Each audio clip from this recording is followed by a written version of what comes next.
Hey everyone, welcome back to Corporate Decoder, the place where we dig into the nitty-gritty of corporate filings to give you the real story.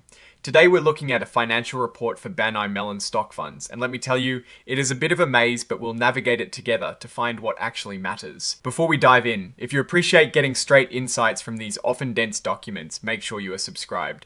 And if you want to connect with a community that loves dissecting business news, our Discord channel is linked in the description below. So what we have here is a certified shareholder report for BNY Mellon stock funds, specifically looking at the BNY Mellon International Core Equity Fund.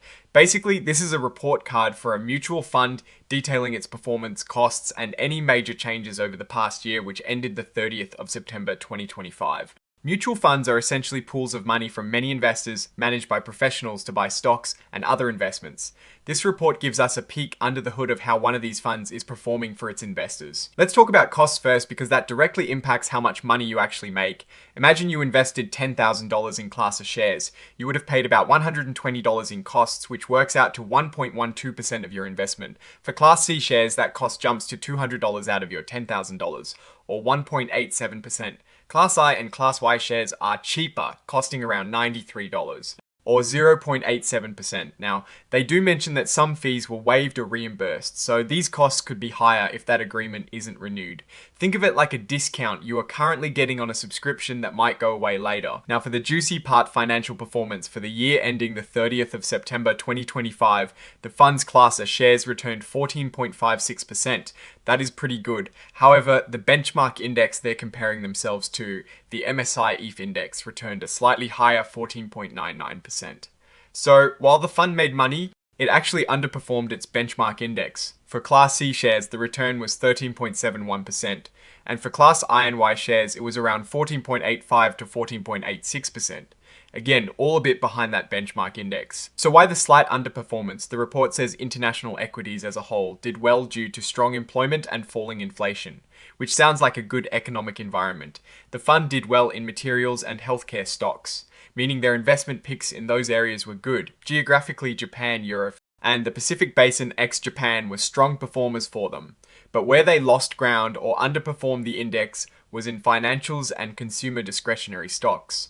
Basically, their choices in those sectors weren't as strong as the index. The UK was also a drag on performance due to their stock selections there. It is like picking a few great players for your fantasy team, but missing out on some superstar picks that propelled another team higher. Looking at the long haul, past performance is not a crystal ball for the future, but it gives context. The report compares a hypothetical $10,000 investment. From October 2015 to September 2025, Class A shares that started with the maximum sales charge returned about 6.13% annually over 10 years, without the sales charge. It is a bit better at 6.75%.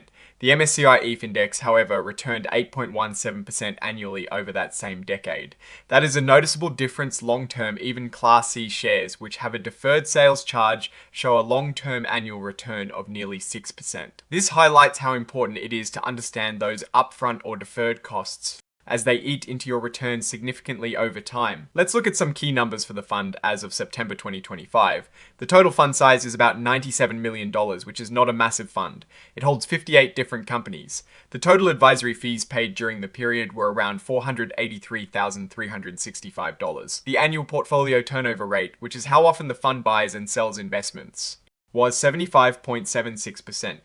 That is a pretty active trading strategy. Now let's dive into what the fund actually owns. This is the schedule of investments. As of the 30th of September 2025, the fund holds about 94.4% in common stocks. A big chunk, 25.1%, is invested in the United Kingdom.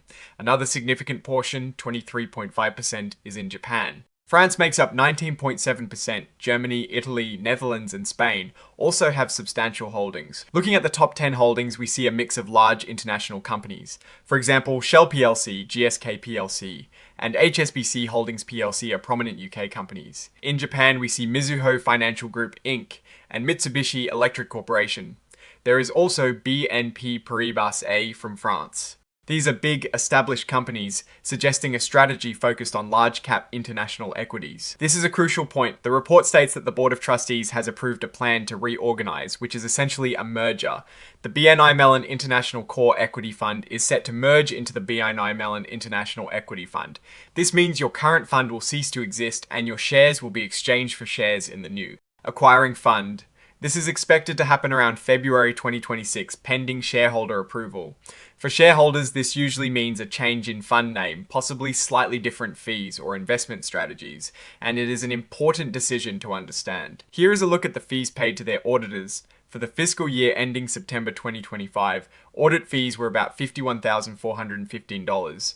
Audit-related fees were around $10,126. Tax fees were $4,763. And then there were other fees totaling $937 for things like anti-money laundering program reviews. All in all, the auditor earned a total of around $67,241 for their services to the fund directly. They also disclosed fees paid to the auditor by related entities, which were significantly higher, totaling over $1.8 million for similar services. This is important to note for auditor independence. Let's peek at the statement of operations, which shows the fund's income and expenses for the year. Total income from dividends and interest was about $3.4 million. Expenses were around $1.4 million, but they had a reduction from an undertaking or a fee waiver, bringing net expenses down to about $967,395. This resulted in a net investment income of over $2.4 million. But the real driver of the net increase in assets was the investment performance. The fund had a net realized gain of over $9.3 million and a net change in unrealized appreciation of over $1.6 million. Combined, this led to a substantial net realized and unrealized gain of almost $11 million. This means the fund's investments grew in value significantly during the year, adding over $13 million to its net assets. Looking at the statement of changes in net assets gives us the full picture of how the fund's value changed. The net increase from operations was over $13 million. However, distributions to shareholders, which are the money paid out from gains and income, were about $3.1 million. When you factor in all the buying and selling of shares by investors, which is shown as beneficial interest transactions, the net assets actually decreased by about $5.5 million by the end of the period, landing at just over $97 million. This shows that while the investments themselves grew, the outflows from investor redemptions were larger than the inflows from new investments and the operational gains. This table is super important. For Class A shares, the total return for the year was 14.56% ex sales charge. For Class C, it was 13.71%. Class I and Y shares were around 14.85 to 14.86%. The report also shows a total return without sales charge, which is typically the more relevant number for investors looking at the fund's performance itself before accounting for sales loads. Let's zero in on expense ratios for Class A shares. The total expense ratio was 1.55%, but after expense reductions, the net expense ratio was 1.12%. Class C shares had a higher total expense ratio of 2.52% with a net expense ratio of 1.87%.